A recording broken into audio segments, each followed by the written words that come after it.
मेरा एक सिंगल नाम है, एक अकेला नाम कोई इस मुल्क के अंदर है जो जिसका ताल्लुक इस्लाम से, मुसलमानों से है, और बिना तफरीक मजहब व मिल्लत हम उसको इस मुल्क के कॉन्स्टिट्यूशनल सेटअप में सामने रख सकें। लोहिया जी हैं, डॉक्टर अंबेडकर हैं, गांधी जी हैं, नेहरू हैं, पटेल हैं, कार्ल मार्क्स हैं, हेडगवार हैं, बिरसा मुंडा हैं, तमाम लोग। तो फिर पलट के देखा तो जिन गोद में हम बड़े हुए उन बुजुर्गों से एक नाम सुना, डॉक्टर अब्दुल जलील फरीदी।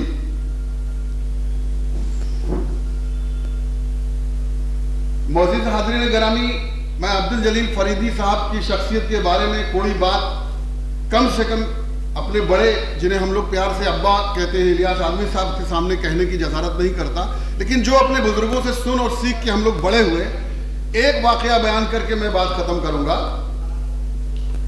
कि 1963 में सोशलिस्ट पार्टी का एक अधिवेशन हुआ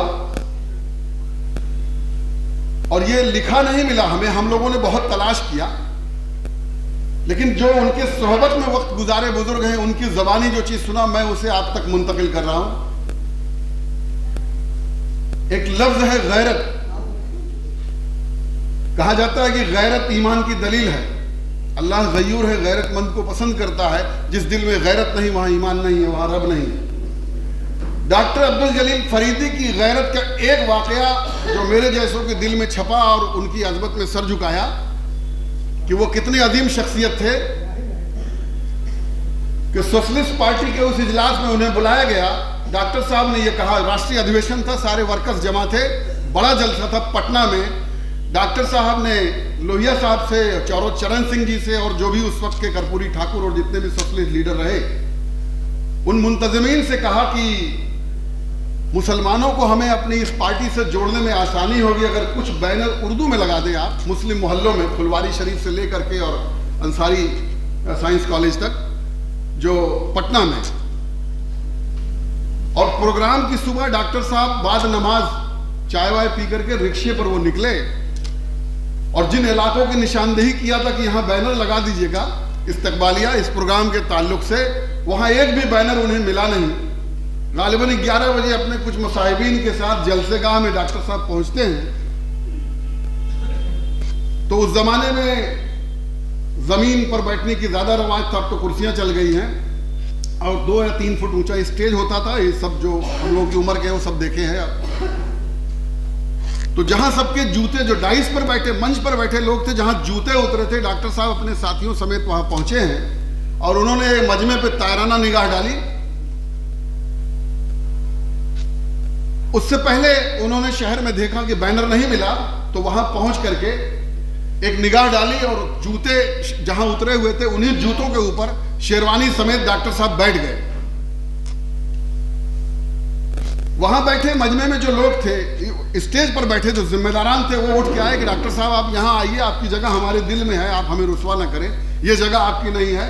डॉक्टर साहब ने माइक तलब किया और 2-3 बातें कह के बात खत्म कर दिया। उन्होंने कहा कि मैं शुक्रगुजार हूं इस प्रोग्राम को ऑर्गेनाइज कराने वाले लोगों का, सोशलिस्ट पार्टी के जिम्मेदारान का, कि उन्होंने सन 47 के बाद के हालात में मुझे और मेरी कौम की मेरी असली जगह बताई। लिहाजा जहां मेरी कौम है मैं वहीं बैठूंगा, मुझे कोई शिकायत नहीं आपसे। और फिर अफरा तफरी का माहौल बच गया और ये बात कहे और डॉक्टर साहब वहां से चले गए। ये थी डॉक्टर फरीदी की मिल्ली गैरत। हमारे पॉलिटिशियंस जितने भी हैं, तलाश कीजिए कि इस तरह की गैरत का एक छोटा सा टुकड़ा भी अगर किसी के अंदर मिल जाए तो उसके साथ चलने में, उसका साथ देना अपना फर्ज समझना चाहिए हम सब। चंद साल पहले इलियास आदमी साहब दारुशफा में और आलमबदी आदमी साहब, हालत क्या हो गई। हम अपने बुजुर्गों को इस कदर फरामोश कर चुके हैं कि ये 2 बुजुर्गों के दरमियान में कुर्सी पर बैठा था, किसी ने फोटो खींच के फेसबुक पर लगा दिया तो कम से कम 50 कमेंट मुझे ऐसे मिले होंगे जिसपे हम सबको डूब मरना चाहिए। हम कौन सी कौम बन चुके हैं कि ये बुढ़ऊ लोगों के बीच क्या बैठे हो, ये कहा। और ये पढ़ा लिखा क्लास ने मुझसे कहा फोन करके भी, कहा अरे अब ये लोग तो पुराने हो चुके हैं। कुछ जिम्मेदार साथियों ने जब बात किया तो मैंने कहा कि इन बुजुर्गों के दरमियान बैठोगे तो सियासत का कुछ अदब सीख जाओगे। मैं तो इसलिए इनके बीच में आता हूं क्योंकि इन्होंने फरीदी को देखा था, देखा नहीं तो फरीदी के साथ जिंदगी गुजारी, जिंदगी के और सियासत के नशेबो फराज से उतरे चढ़े। हाज़रीन गिरामी, गैरत ही नहीं है तो सियासत किस काम की। बाकी अपनी जानिब से मैं दो बातें और कह के बात खत्म करूंगा कि पिछले 60-70 साल में तकसीम हुई मुल्क की, 60-70 साल में भारत का मुसलमान जो यहां रह गया वो एक सख्ते की कैफियत में था। डॉक्टर फरीदी वो शख्सियत थे जो 60 की दहाई में आए और वो बेजबान हो चुका था मुसलमान, और इस बेजबान मुसलमान को जबान अता किया। इससे पहले कि ये जबान पा जाने वाला मुसलमान पार्लियामेंट्री तरीके से बोलना सीख पाता, डॉक्टर फरीदी अपने हिस्से का काम करके सन 74 में इस दुनिया से रुखसत हुए। उसके बाद वो पूरा शिराजा आहिस्ता आहिस्ता सन 77 की लहर आते आते बिखर गया। मैं यहां जरूर कहना चाहूंगा, चंद लोग ही सही, उसके 21 साल के बाद टूटा फूटा हम लोगों को कुछ नहीं पता था। सियासत ये भी नहीं जानते थे कि सीन से लिखा जाता है कि स्वाद से कि से लिखा जाता है। मसूद और अरशद आए, डॉक्टर मसूद और अरशद, दो नारा दिया उन्होंने, अपनों में से अपनी क़यादत, परचम नहीं तो पहचान नहीं, पार्टी नहीं तो इंसाफ नहीं, अपनों में से अपनी क़यादत, मसाइल के हल की बुनियाद पर तमाम कौमों से भाईचारे की सियासत। इसी दो लफ्ज पर हम लोग उनके साथ काम किए, NLP बना करके, नेशनल लोकतांत्रिक पार्टी बना के। चूंकि इंतशार हम हिंदुस्तान के मुसलमानों की फितरत है, हम एक मस्जिद कमेटी नहीं चला सकते, आज एक मदरसा कमेटी नहीं चला सकते, एक कब्रिस्तान कमेटी नहीं चला सकते। किसी एक शख्स को दोष देने की जरूरत नहीं है। हम सारे जिम्मेदारान हैं अपने अपने सोसाइटी के, अपने अपने इलाके के। हम जायजा लें कि हम कहां खड़े हैं। तो जो बीमारी हमारी नसों में थी वही सब में हुई, वही मजलिस के खत्म होने की वजह बनी, और वही NLP के खत्म होने की वजह बनी, और उसके बाद आई हुई तमाम सियासी जमातों की वही वजह बन रही और वही वजह बनती रहेगी। क्या आप इन चंद लोगों में से चंद लोग हैं? इलेक्शन का मामला अपनी तरफ रखिए, हमारे हाथ में नहीं है अब। हां, इसके बाद हालात बदलेंगे। बदले हुए हालात में उसी को मौका मिलेगा कामयाबी का जिसकी आज तैयारियां होंगी। जैसे तारिक भाई ने अभी अपनी बात में कही कि हम फौरी तौर पर कोई रिजल्ट चाहते हैं, 10 साल 20 साल कोई काम करने के लिए तैयार नहीं, तो फरीदी को कहां से हम जानेंगे? और जब हम अपने असलाफ वाले बुजुर्गों को ही नहीं जान पाएंगे तो करेंगे क्या आगे? आप देखिए हाज़रीन गिरामी, क्या हो रहा है सियासत में।